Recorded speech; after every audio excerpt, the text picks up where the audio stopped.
காண இருப்பது சொக்கநாதர் கௌத்துவம். இதில் மதுரையில் வீற்றிருக்கும் சொக்கநாதர் தன்னுடைய நடனமாடும் திறனால் நாம் அனைவரையும் சொக்க வைக்கிறார் இல்லையா? இது கங்கமுத்து இயற்றியுள்ள பாடல்.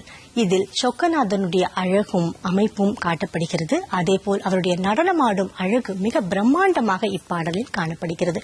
இந்த பாடலின் மற்றொரு முக்கியமான விஷயம் என்ன அப்படின்னா, பஞ்சரத்ன ராகம் அப்படின்னு நம்ம சொல்றோம் இல்லையா?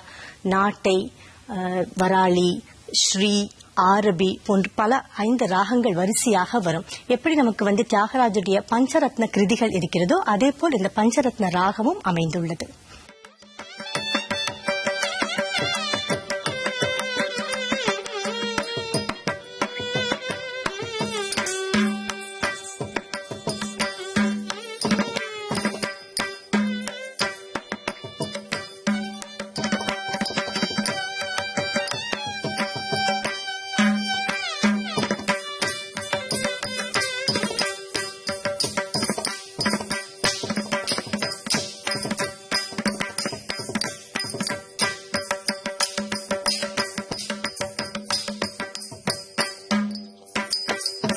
ತಕ್ಕಿಡದಗೆ ತದ್ದಿಕ್ಕಿಡದಗೆ ಕುಕುಂದ ಕಿಂಡ ಜಗ ನಗ ಗುಣಂ ದಿಗು ನಗ ಗುಣಂ ದಿಗು ನಗ ಗುಣಂ ದಿಗು ಕಗು ತರೆ ಕೆಡತ ತಗ ಜಗ ಈಶರ ದಿವಿಗ ನಟನ ತಂಗು ಗುಡಿಂಗು ತೆನ್ ಕೈಲಾಸ ತತ ಕಿಟ ಈಶರ ದಿವಿಗ ನಟನ ತಂಗು ಡಿಂಗು ತೆನ್ ಕೈಲಾಸ ತತ ಕಿಟ ಈಶರ ದಿವಿಗ ನಟನ ತಂಗು ಡಿಂಗು ತೆನ್ ಕೈಲಾಸ ತತ ಕಿಟ ತಕ್ಕಿಡದಗೆ ತದ್ದಿಕ್ಕಿಡದಗೆ ತೊಂಕಿಡ ಕಿಡ ನಮ್ ಕಿಡ ಕಿಡದಗೆ ತಕುಂಟ ಕಿಡ ಜಗ ತಕುಂಟ சிரித்து முப்புறம் எரித்து மரக்கரை உரித்து